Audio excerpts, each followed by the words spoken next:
Buenas tardes a todos. Hoy vamos a hacer un pequeño resumen de un tema para mí muy interesante, muy aclarativo para todos nosotros, que es el tema del perdón. Siempre me interesó, desde que estudié psicología fue un tema que me pareció súper liberador.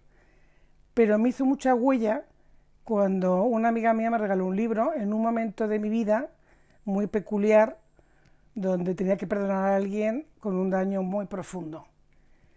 Y se llama, y os lo aconsejo a todos, Los límites del perdón, de Simon Wiesenthal.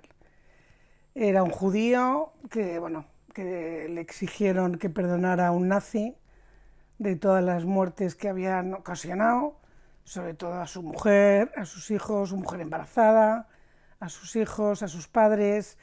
Él vio como cuando se caían del rascacielos, pues él fue el primero que tuvo que disparar a estas personas. Y el nazi, responsable, en parte responsable de todo ello, pues le exigió que, por favor, antes de morir, le perdonara. Bueno, es un libro que prefiero que os lo leáis.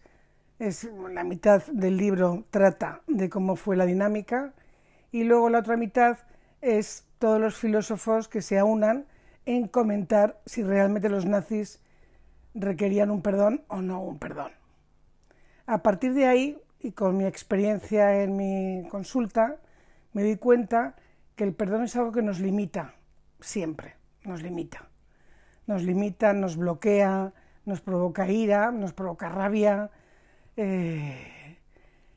entonces una gran mayoría de mis pacientes pues venían con muchísima rabia, muchísima ira, con muchísima ansiedad, siempre atascados por alguien responsable de su tristeza, de su depresión, de su rabia, etc. Y trabajando con ellos me di cuenta que hay un tema importante que es el liberarse de este tipo de dependencia con estas personas que te han hecho daño. Pero no solo a nivel personal, sino también a nivel colectivo, porque el perdón existe desde un punto de vista colectivo, social, político, religioso, moral, como también a nivel individual. Un daño con respecto a la relación con los padres, algún amigo íntimo, a la pareja, etc. Y al trabajar con ellos, cómo liberarse de esta sensación tan patológica, iban comprendiendo su vida, iban liberándose, iban independizándose y rompiendo cualquier apego con esas personas que le habían hecho daño. Todo eso también lo relaciono con mi gran maestro Eric Bernet, que fue el que nos habló del análisis transaccional. Tenemos un estado del yo, que es el padre crítico, que es la tendencia que tenemos todos a autocriticarnos y a criticar a los demás, desde un punto de vista muy patológico, muy dañino, y nos impide, nos obliga a sentirnos dependientes de este daño, dependientes que no nos dejan ser libres, que nos distancia de vivir el presente. Perdonar no significa renunciar al conocimiento de que realmente te han hecho daño, y en absoluto tienes por qué tener contacto con la persona que te ha hecho daño. No. Perdonar significa liberarte. Es decir, esa persona que te ha hecho daño se puede convertir hasta en tu maestro, el maestro de aquello que te apega a todo el daño sufrido. Si llegas a comprender esto, llegas a entenderlo, significa no tener esos pensamientos destructivos, negativos, que te impiden ser una persona libre, una persona independiente, una persona autónoma, porque significa entender por qué te han hecho daño. Es trabajar un poquitín la empatía, porque muchas veces las personas que te han hecho daño no son conscientes de ello.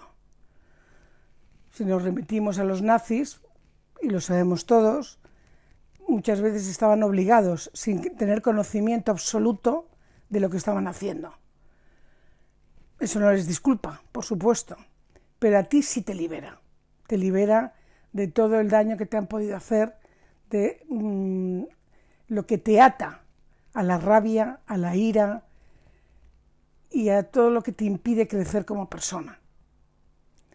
Me gustaría compartir con vosotros en un futuro cercano un artículo sobre el perdón para que lo leáis mucho más profundamente y lo entendáis mejor. El padre crítico, que tenemos todos, el estado del yo, puede ser permisivo y puede ser perseguidor. El perseguidor es el que se encarga de autocriticarte, no solo a las personas que te han hecho daño, sino a ti mismo. Porque lo que hay en el trasfondo de toda crítica es la culpabilidad. Y muchas veces nos acostamos, vivimos con esa autocrítica hacia nosotros mismos, culpabilizándonos, dañándonos, impidiéndonos a seguir creciendo como personas. Entonces yo creo que es fundamental que analicemos exactamente qué es lo que nos está haciendo daño y qué es lo que nos está impidiendo liberarnos de todo lo que nos apega a la vida de forma negativa. Hay un ejercicio muy bueno que yo recomiendo. Me encanta la meditación, me encanta la relajación, creo que nos libera a todos de todos los daños que nos pueden ocurrir, pero si nos centramos en el perdón concretamente, podemos hacer un ejercicio muy sencillo y muy simple, pero hay que hacerlo de forma constante, que es empezar a visualizar qué es lo que nos está impidiendo ser libres. ¿Con qué personas estamos conectadas de forma negativa y que nos impiden de alguna manera seguir creciendo, provocando rabia, ira, irascibilidad, etc.? Cuando tengamos localizado el problema, nos sentamos muy relajadamente, muy cómodamente, ponemos una música que nos ayude a relajarnos y visualizamos esa escena. Esa escena significa, ya seas contigo mismo, ya sea con otra persona. Pregúntale qué ha ocurrido, pregúntale por qué te ha hecho daño, pregúntale qué le impedía hacerte feliz. Ya sea tu expareja, ya sea tus padres, ya sea cualquier tipo de problemática que te impide crecer como persona. Ahí tienes un diálogo positivo con esa persona y intercambiáis opiniones. En ese momento le disculpas, le perdonas, que vuelvo a repetir, no significa que tengas que verle, porque todo perdón siempre significa resolver un duelo, y el duelo hay que resolverlo, sea con ayuda profesional, sea con ayuda tuya con tus ejercicios personales, pero hay que resolver el duelo, hay que resolverlo bien, y repito de nuevo, perdonar, que no significa que tengas que volverle a ver, que tengas que tener un diálogo verbal con él, ni nada, sino simplemente que sea un aprendizaje en tu vida, un aprendizaje de cómo seguir siendo libre, siendo independiente y autónomo, sin que te sientas atado a ningún vínculo negativo con la vida ni con las personas. Os agradezco muchísimo que me hayáis escuchado y espero que leáis el artículo, que es más extenso y más profundo. Muchas gracias.